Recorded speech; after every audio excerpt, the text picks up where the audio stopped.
અને મહત્વપૂર્ણ સમાચારો પર નજર કરીએ તો ગાંધીનગર શહેર ભાજપ પ્રમુખના નામની જાહેરાત કરવામાં આવી છે। આશીષ દવે બન્યા છે નવા શહેર ભાજપ પ્રમુખ। આ વચ્ચે તમને જણાવી દઈએ કે જીયુડીએના ચેરમેન રહી ચૂક્યા છે આશીષ દવે।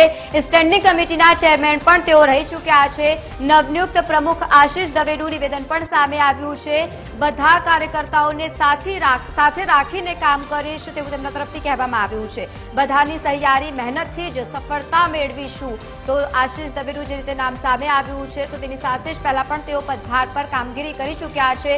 નવનિયુક્ત પ્રમુખ આશીષ દવેનું નિવેદન પણ સામે આવ્યું છે। બધા સાથે રહીને કામગીરી કરીશું અને બધા કાર્યકર્તાઓને સાથે રાખીને કામ કરીશ તેવું પણ તેમના તરફથી કહેવામાં આવ્યું છે।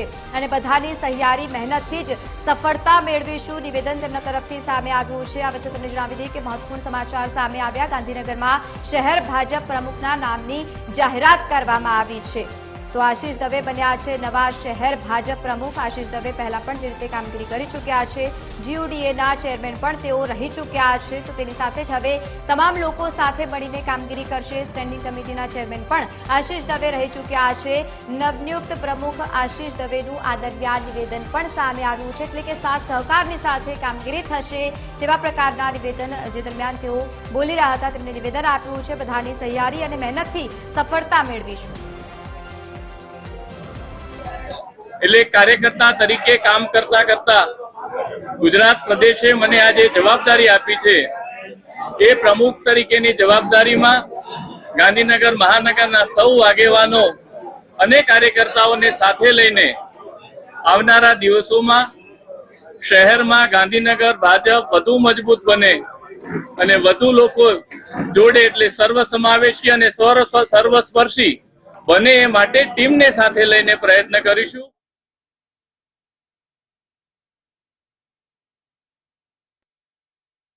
નામની જાહેરાત થતાની સાથે સાથે તેમનું નિવેદન પણ સામે આવ્યું છે। બધા લોકો સાથે મળીને કામગીરી કરશે અને સાથે જ બધા કાર્યકર્તાઓને સાથે રાખીને કામ કરીશ તેવું તેમના તરફથી નિવેદન આપવામાં આવ્યું છે।